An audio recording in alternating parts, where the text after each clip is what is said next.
Inspection of Samman gods.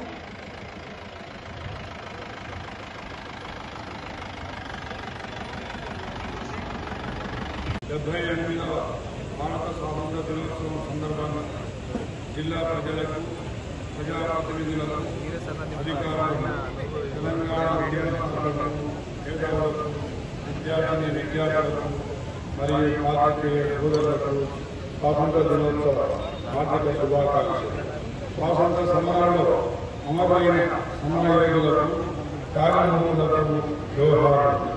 గౌరవ ముఖ్యమంత్రి శ్రీ యనమల రేవంత్ రెడ్డి గారి నాయకత్వంలో భారత ప్రభుత్వం ప్రజా సమస్యల పరిష్కారంలో ముందుంది. ప్రజా ప్రభుత్వం ప్రజలకు ఇచ్చిన వాగ్దానాల మేరకు అభయహస్తం హామీలను ఒక్కొక్కటిగా అధికారంలో వచ్చిన 48 గంటల్లోనే అమలు